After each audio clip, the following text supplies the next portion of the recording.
Дурут, салам, здравствуйте, как вы поживаете? Мне очень хорошо. Ну хорошо. Это вторая. This is the part 2 of Brian Ortega versus Korean Zombie. The reason why I needed a part 2 is because I kept going back and forth. I'm like, Korean Zombie is going to get a sneaky right hand and he's going to take Brian Ortega down because Brian Ortega gets caught flat-footed. But on the other hand, I was just like, why is this kid so flat-footed? Why is he not afraid of takedowns? So I went and I watched the fights again. And I was like, why aren't people taking him down? I couldn't understand it. You know he's got lethal jiu-jitsu. Are they just afraid of the jiu-jitsu? And if you land on top and you ground and pound, it don't matter. I mean, when you're in the mount position, S mount, high mount, you got your grapevines in.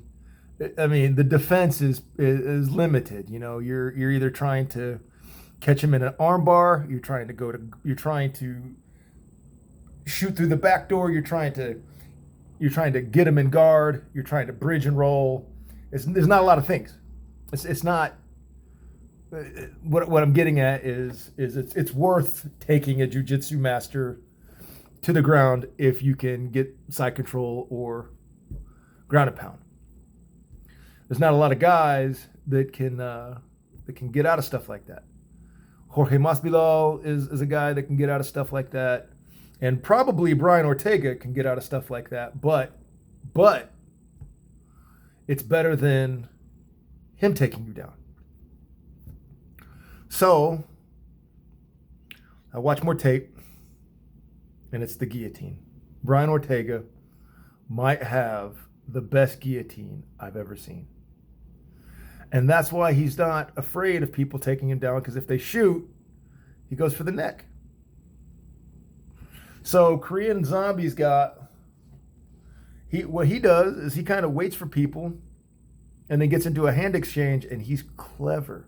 It's just not wild punches. He's throwing punches at different power, different pop, and different speeds, and different angles, because he's trying to catch you and then get you with a very accurate right hand. It's not, so he's very accurate, but sometimes he'll throw a flurry just to get you worried about the flurry. It's a setup to set up something a little bit more substantial. So Brian Ortega also sets you up. He sets you up by trading hands a little bit, getting flat-footed. Hey, come take me down. And people are afraid of his jiu-jitsu, so he kind of works people to the cage. Once he gets you to the cage, then he goes for the neck. That's what he does. He goes for the neck. He goes for the neck or sets you up for an uppercut. He's got a really nice uppercut. I don't know exactly how powerful he is with both arms in all punches and all platforms, but he stands flat-footed enough that he can get you good. He's going to be able to generate all the force from the ground up. So, Korean Zombie, his keys to victory are punch Brian Ortega, get him to the cage, and trade hands. Trade hands till you can get your right hand, put him on the canvas, ground and pound, try to win the fight that way. If he's got to go to the ground, he's got to be on top. Okay? If he's got to play the game of mount, guard, mount, guard, mount, guard, mount, guard, he's really got good posture. It's hard to break Korean Zombie's posture. When you look at him after he's come back to the UFC, that's the one thing that stood out to me about Korean Zombie on the ground, is he's got good posture. And it's difficult to break his posture.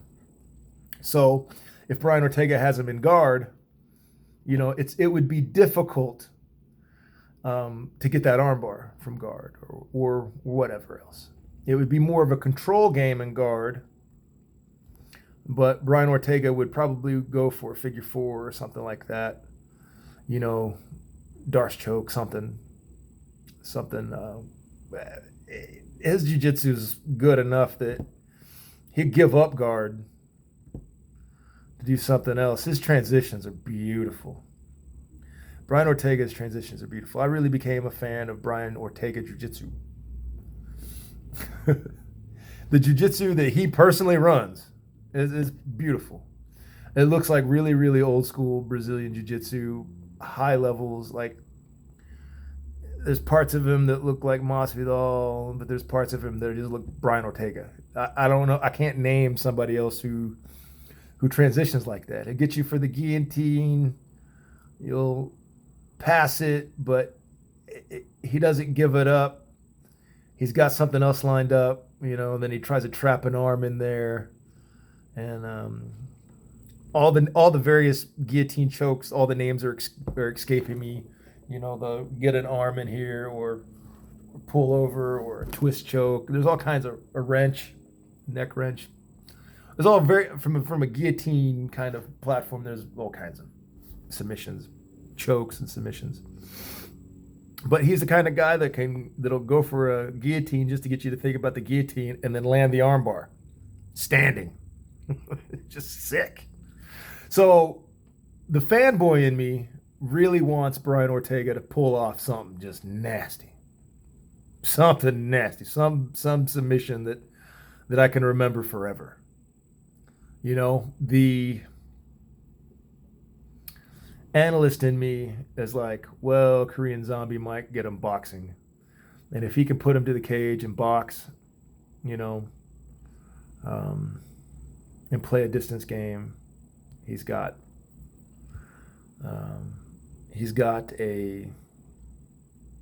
an advantage in accurate striking. But if Brian Ortega chops down that lead leg with leg shots instead of boxing, so fight starts, ding, Korean Zombie waits, Brian Ortega waits, they play this little cat and mouse chicken game. Somehow they get to each other, whether it's one person backs up and the other person follows, or however the cat and mouse game works. They get close enough, and Brian Ortega just starts kicking him. Get that leg laid down. Get that head. Grab that head with the... Go for that guillotine. Because if they just go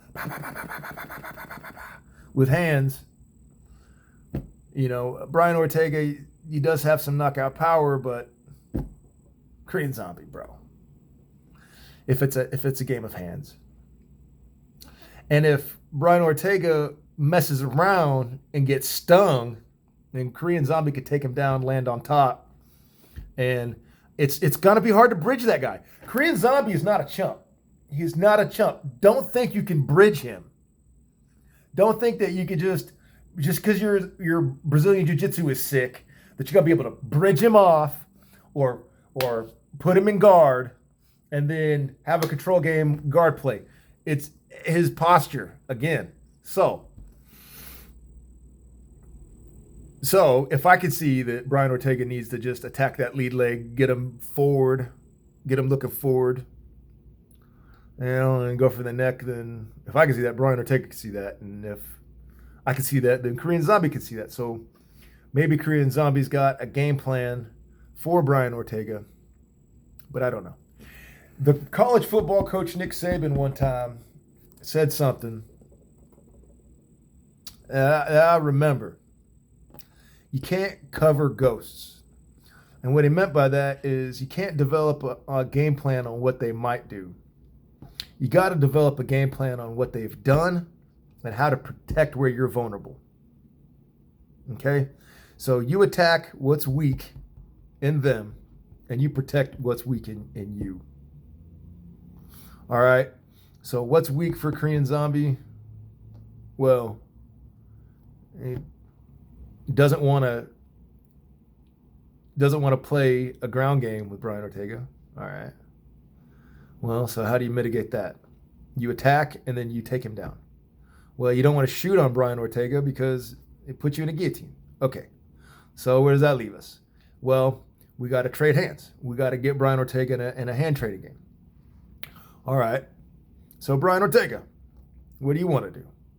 Well, you want to attack that lead foot, get him, make it hard for him to put weight on it, and when he tries to trade hands, fuck him. Dance around. You're better in the third round anyway.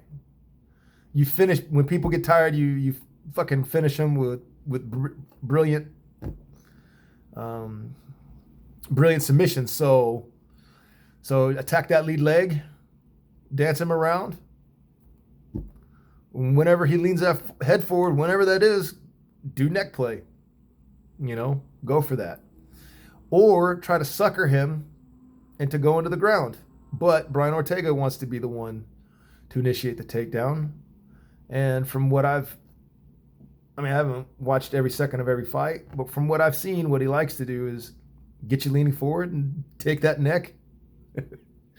Or get you, he really likes to attack something tired and stupid.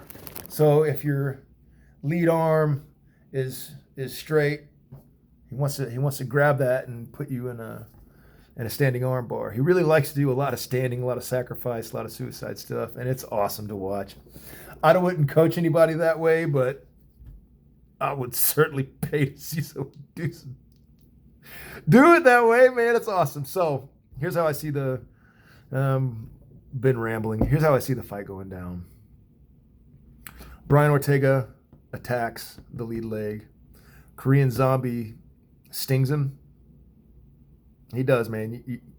In order to get close enough for a guillotine, you got to get close enough to get hit. So Korean Zombie might bait him with the head forward. If he baits him with the head forward, comes with the overhand right, knocks him out, awesome. But if Brian Ortega can be smart enough to use the leg kicks and dance around, then it can last a couple of rounds, and Korean Zombie, through some, he's going to try to punch, try to volume punch. Gets tired. If Brian Ortega can take him to the third round, then he's got a really great shot at an epic finish. And that's what I see.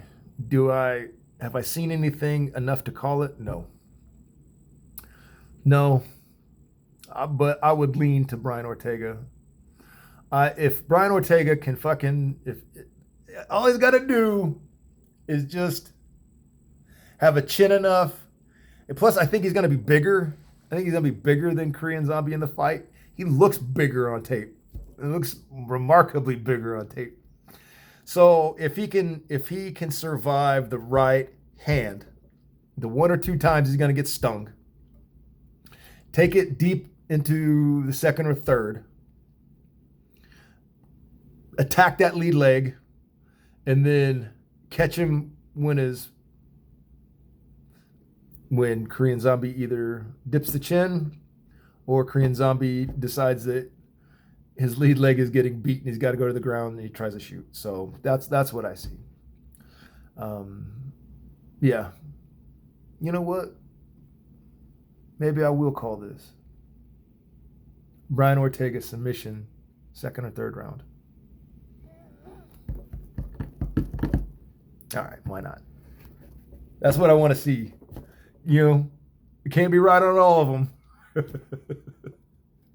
Because I also see Korean Zombie just snagging him with the right. And everybody, 2 minutes into the first round, everybody's snagging him and then going in there beating him. Korean Zombie gets smarter and smarter and smarter. That's the thing that I saw when I watched the fights. He gets smarter and smarter and smarter. And Brian Ortega is just nasty with jiu-jitsu. So that's what it comes down to. When that right hand comes, and it will come, if he can shake it off and make it last, then he going to win. That's Brian Ortega. And Korean Zombie knows this, so he's going to try to get him with that right hand as many times early. Khoda. Khoda Hafiz. Khoda Hafiz.